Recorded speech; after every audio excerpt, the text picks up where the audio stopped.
నమస్తే. ఈ సెషన్‌కు స్వాగతం. మీరు అసామాన్యమైన ఇన్‌స్ట్రక్టర్‌గా మారడానికి సిద్ధంగా ఉన్నారా? ఉంటే మీరు సరైన చోటుకు వచ్చారు. తర్వాత కొన్ని నిమిషాల్లో సమర్థవంతమైన టీచింగ్ మరియు ట్రైనింగ్‌కు సంబంధించిన ముఖ్యమైన విషయాలను తెలుసుకుంటాం. విద్యా ప్రపంచానికి ఒక ప్రేరణగా నిలవడానికి సిద్ధంగా ఉండండి. లక్ష్యాలు. ఈ సెషన్ ముగిసేసరికి మీరు వీటిని చేయగలరు. టీచింగ్ యొక్క నిర్వచనాన్ని వివరించటం, సమర్థవంతమైన టీచింగ్ యొక్క దశలను జాబితా చేయటం మరియు టీచింగ్ సూత్రాలను వివరించటం. టీచింగ్ యొక్క నిర్వచనం. Master trainer Daniel instructor trainee అయిన హరితో సంభాషించుచున్నారు.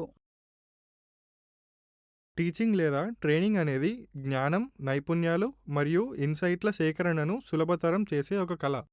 మరి టీచింగ్లో ఉన్న వివిధ విధానాలు ఏమిటి? టీచింగ్లో 2 ప్రాథమిక విధానాలు ఉన్నాయి. అవి టీచర్కు ప్రాధాన్యతనిచ్చే టీచింగ్ మరియు లెర్నర్కి ప్రాధాన్యతనిచ్చే టీచింగ్. టీచర్కు ప్రాధాన్యతనిచ్చే టీచింగ్లో ట్రైనర్ ప్రధానంగా నాలెడ్జ్ను అందించే పాత్రను వహిస్తాడు. దీనిని ఒక అనుభవజ్ఞుడైన క్రాఫ్ట్స్మెన్ అప్రెంటిస్లకు ఇన్సైడర్ నాలెడ్జ్ను అందించడంతో పోల్చవచ్చు. ఉదాహరణకు, అనుభవజ్ఞుడైన ఇన్స్ట్రక్టర్ ఎలక్ట్రానిక్స్ రంగంలో ప్రాక్టికల్ ఇన్సైట్లను మరియు విలువైన జ్ఞానాన్ని అందిస్తూ మార్గదర్శక శక్తిగా పనిచేస్తూ అభ్యాసకులు అనుభవం నుండి ప్రయోజనం పొందేలా చూస్తాడు. లర్నర్కు ప్రాధాన్యతనిచ్చే టీచింగ్లో ఇన్స్ట్రక్టర్ కోచ్ పాత్రను వహిస్తూ సెల్ఫ్ డైరెక్టెడ్ అభ్యాసాన్ని ప్రోత్సహిస్తాడు. ఇది ట్రైనీలకు వారిలో దాగి ఉన్న నైపుణ్యాలను గుర్తించి మరియు వాటిని వృద్ధి చేసుకోవడంలో సహాయపడుతుంది. ఉదాహరణకు, డ్రెస్ మేకింగ్ క్లాస్లో స్థిరమైన నమూనాలను తయారు చేయమనే దానికి బదులుగా ట్రైనీలు గార్మెంట్ను సృష్టించడం వంటి ప్రాజెక్ట్ ఆధారిత అసైన్మెంట్లను చేపడతారు. వారు స్వతంత్రంగా వివిధ ఫ్యాబ్రిక్ ఎంపికలు మరియు టెక్నిక్లను నిర్వహిస్తారు. సమర్థవంతమైన టీచింగ్లో గల దశలు. ఇప్పుడు మనం సమర్థవంతమైన టీచింగ్లో గల దశలను తెలుసుకుంటాం. ఇది మా ట్రైనింగ్ మెథడాలజీలో ముఖ్యమైన అంశం. ఇక మొదలు పెడదాం. ఒక సమర్థవంతమైన టీచింగ్ అనేది ఒక కాంప్రహెన్సివ్ జర్నీ. ఇది కింది దశలను కలిగి ఉంటుంది. స్టెప్ 1, మీ లెర్నర్ అంటే మీ అభ్యాసకులను అర్థం చేసుకోవటం. స్టెప్ 2, స్పష్టమైన అభ్యాస లక్ష్యాలను సెట్ చేయటం. స్టెప్ 3, లక్ష్యాలు, పద్ధతులు మరియు మూల్యాంకనాలను సర్దుబాటు చేయటం. స్టెప్ 4, ఆశిస్తున్న ఫలితాలను తెలియజేయటం. స్టెప్ 5, ముఖ్యమైన అంశాలకు ప్రాధాన్యతనివ్వటం. స్టెప్ 6, క్లిష్టమైన ఆలోచనను స్పష్టం చేయటం. స్టెప్ 7, మీ పాత్రకున్న బాధ్యతలను స్వీకరించటం. స్టెప్ 8, యోచించటం మరియు సర్దుకొనిపోవటం. ఇప్పుడు ప్రతి దశను వివరంగా చూద్దాం. స్టెప్ 1, మీ అభ్యాసకులను అంటే లెర్నర్లను అర్థం చేసుకోవటం. మనం టీచింగ్ లేదా ట్రైనింగ్ చేయటం అంటే ట్రైనీలకు పాఠ్యాంశాలను చెప్పడమే కాదు, వాటిని వారు నేర్చుకోవడానికి సహాయం చేయడం కూడా. ట్రైనీల యొక్క వివిధ వ్యక్తిత్వ మనస్తత్వాలు వారు నేర్చుకునే విధానాన్ని ప్రభావితం చేస్తాయి. ఉదాహరణకు, వారు పెరిగిన ఊరు, వారి వయసును బట్టి వారు ప్రపంచాన్ని చూసే విధానం మారవచ్చు. కొన్ని విషయాలలో వారి పూర్వ అనుభవం వారిని సమస్యల గురించి భిన్నంగా ఆలోచించేలా చేస్తుంది. స్టెప్ 2, స్పష్టమైన అభ్యాస లక్ష్యాలను సెట్ చేయటం. ప్రభావవంతమైన టీచింగ్లో మీ అభ్యాస లక్ష్యాలు, అసెస్మెంట్లు మరియు ఇన్స్ట్రక్షనల్ యాక్టివిటీలు అన్నీ సజావుగా సామరస్యంగా పనిచేసేలా చూసుకోవాలి. ఒకవేళ మీ నేర్చుకునే లక్ష్యం డ్రెస్ మేకింగ్ ట్రైనీలు గార్మెంట్ను తయారు చేసే టెక్నిక్లలో పట్టు సాధించడం అయితే, మీ అసెస్మెంట్లు వారి కుట్టు మరియు డ్రెస్ మేకింగ్ నైపుణ్యాల ప్రావీణ్యతను ప్రదర్శించడం గురించి ఉండాలి. మీ ఇన్స్ట్రక్షనల్ యాక్టివిటీలు వారికి ఈ టెక్నిక్లను ప్రయోగాత్మక ప్రాజెక్టుల ద్వారా సాధన చేయడానికి పుష్కలమైన అవకాశాలను అందించాలి. ఇది వారు గార్మెంట్లను చక్కగా రూపొందించడంలో తమ జ్ఞానాన్ని నమ్మకంగా ఉపయోగించగలరని నిర్ధారిస్తుంది. స్టెప్ 3, లక్ష్యాలు, పద్ధతులు మరియు మూల్యాంకనాలను సర్దుబాటు చేయటం. సమర్థవంతమైన టీచింగ్లో అలైన్మెంట్ చాలా ముఖ్యమైనది. అభ్యాస లక్ష్యాలు, టీచింగ్ పద్ధతులు మరియు అసైన్మెంట్లు సామరస్యంగా ఉండాలి. అవి ఆశించిన ఫలితాలన్నింటినీ సాధించడంలో దోహదపడతాయి. ఒకవేళ మీ లక్ష్యం ఎలక్ట్రానిక్స్లో ట్రైనీలు సర్క్యూట్ డిజైన్ కాన్సెప్ట్లను బాగా గ్రహించాలి అని అనుకుంటే, టీచింగ్ ప్రక్రియలో సర్క్యూట్లతో ప్రాక్టికల్ హ్యాండ్స్ ఆన్ ప్రయోగాలు ఉండాలి మరియు సర్క్యూట్ డిజైన్ సిద్ధాంతాలపై వారి అవగాహనను అంచనా వేసే ప్రాక్టికల్ ప్రాజెక్టులు లేదా పరీక్షలు ఉండాలి. స్టెప్ 4, ఆశిస్తున్న అంశాలను తెలియజేయటం. ఒకేసారి ఎక్కువ విషయాలను నేర్పించాలని ప్రయత్నిస్తే ట్రైనీలకు అది భారంగా మారి వారి అభ్యాసానికి ఆటంకం కలిగించవచ్చని గుర్తుంచుకోండి. క్లాస్ సైజు, ట్రైనీల గురించి తెలుసుకోవటం మరియు పాఠ్యాంశాల్లో కోర్సుకు ఉన్న ప్రాముఖ్యత స్థాయి వంటి అంశాలను పరిగణలోకి తీసుకోండి. దృష్టి పెట్టాల్సిన అత్యంత ముఖ్యమైన నాలెడ్జ్‌కు మరియు నైపుణ్యాలకు ప్రాధాన్యతనివ్వండి. ఇది ట్రైనీలకు చాలా అంశాలను పైన త్వరగా చదవడం కంటే అవసరమైన అంశాలపై లోతైన అవగాహనను పొందేందుకు అనుమతిస్తుంది. స్టెప్ 5 ముఖ్యమైన అంశాలకు ప్రాధాన్యతనివ్వటం. ఒక నిపుణుడిగా మీరు మీ లోపల గ్రహించేది మీ ట్రైనీలు గ్రహించకపోవచ్చునని మీరు మర్చిపోవడం సహజం. సంక్లిష్ట ఆలోచనలను చిన్నగా అర్థం చేసుకునే విభాగాలుగా విభజించండి. మీరు డ్రెస్ మేకింగ్ ట్రైనింగ్ ప్రోగ్రాంలో ఎవరికైనా బోధిస్తున్నారనుకోండి. అప్పుడు వారికి అన్నీ తెలుసులే అని మీరు అనుకోకూడదు. కానీ సంక్లిష్టమైన సబ్జెక్టును బోధించేటప్పుడు మీరు ప్రతి దశను వివరించి దానిని జాగ్రత్తగా ప్రదర్శించాలి. స్టెప్ 6 క్లిష్టమైన ఆలోచనను విడదీసి స్పష్టం చేయటం. మీరు టీచ్ చేసే విధానంలో ఫ్లెక్సిబుల్గా ఉండండి. మీ అభ్యాస లక్ష్యాలకు తగ్గట్టుగా విభిన్నమైన టీచింగ్ పాత్రలను ఎంచుకోండి. ఈ పాత్రలను మీ టీచింగ్ టూల్ కిట్లో సాధనాలుగా భావించండి. ఉదాహరణకు, మీరు క్రిటికల్ థింకింగ్ క్లిష్టమైన ఆలోచనను ప్రోత్సహించాలనుకుంటే ట్రైనీలను ప్రశ్నించడానికి, విశ్లేషించడానికి మరియు డిబేట్ చేయడానికి ప్రేరేపించే సవాలు చేసే పాత్రను పోషించండి. స్టెప్ 7 మీ పాత్రకున్న బాధ్యతలను స్వీకరించటం. టీచింగ్ అనేది ఒక పరిణితి చెందుతున్న ప్రక్రియ. మీ బోధనా పద్ధతులను క్రమం తప్పకుండా పరిశీలించుకోండి. ట్రైనీలు మరియు సహోద్యోగుల నుండి మొహమాట పడకుండా ఫీడ్బ్యాక్ తీసుకోవడానికి సిద్ధంగా ఉండండి. ఇది మీ టీచింగ్ పనితీరును నిరంతరం పరిశీలించుకొని అంచనా వేసుకునే ప్రక్రియగా పరిగణించండి. కొన్ని పద్ధతులు లేదా మెటీరియల్లు మీరు ఆశించిన ఫలితాలను సాధించడం లేదని మీరు గమనించినట్లయితే కొత్త పద్ధతుల అమలుకు ప్రయత్నించడానికి సిద్ధంగా ఉండండి.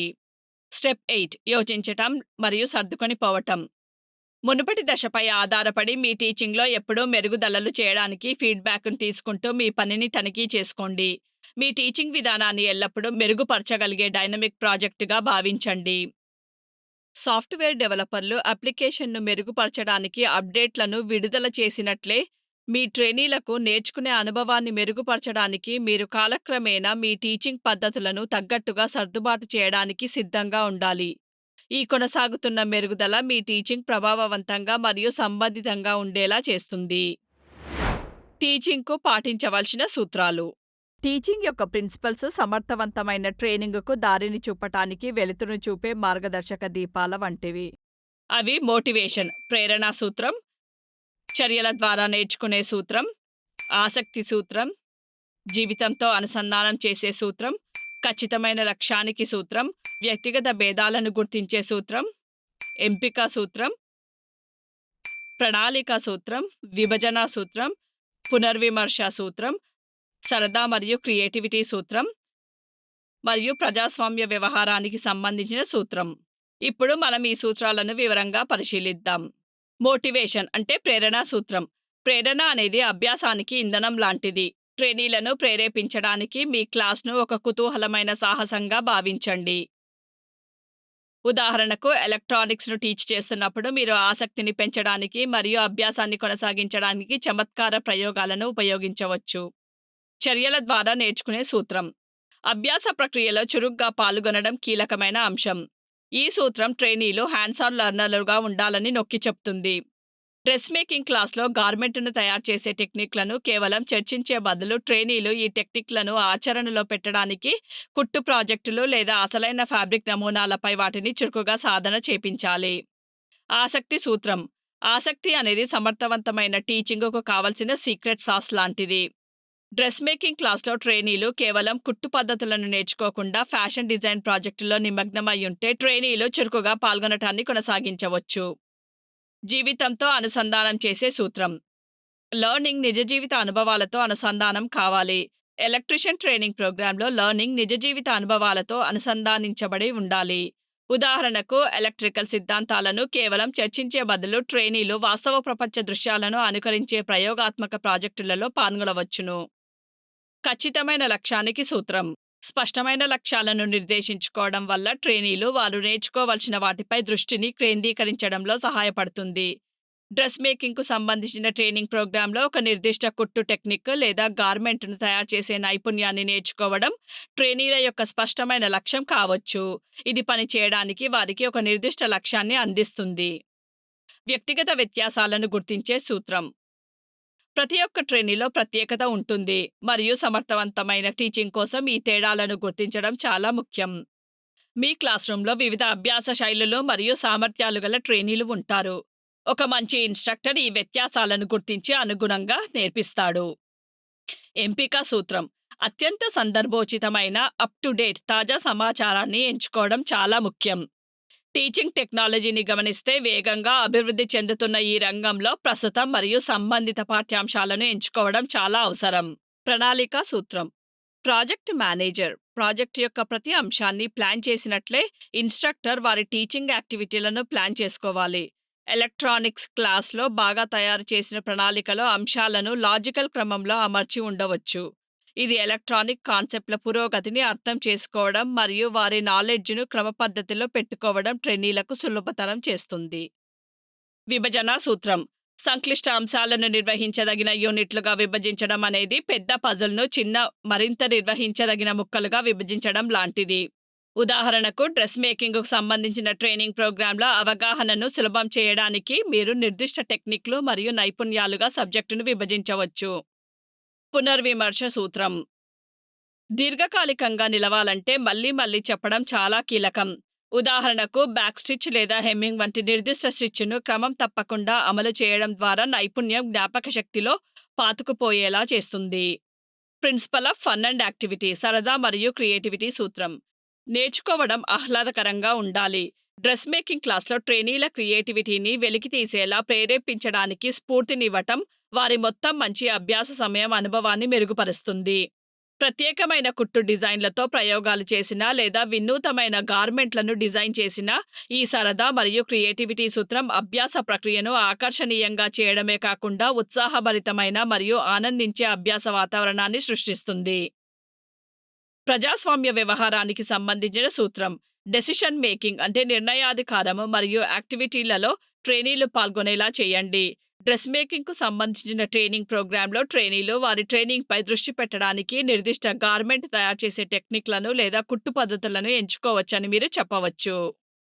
ఈ సూత్రాలను మీ టీచింగ్ ప్రాక్టీస్లో చేర్చడం వలన మీకు మరియు మీ ట్రైనీలకు ఇద్దరికీ ఆకర్షణీయమైన, ప్రభావవంతమైన, ప్రతిఫలదాయకమైన అభ్యాస అనుభవాన్ని సృష్టించవచ్చు.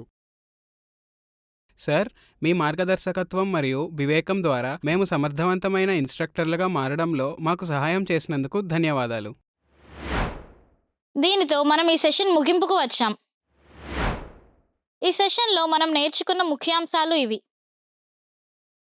బోధన, టీచింగ్ యొక్క నిర్వచనాన్ని వివరించటం, సమర్థవంతమైన బోధన యొక్క దశలను వివరించటం మరియు బోధన సూత్రాలను వివరించటం. చూసినందుకు ధన్యవాదాలు. తర్వాత సెషన్లో మళ్ళీ కలుద్దాం.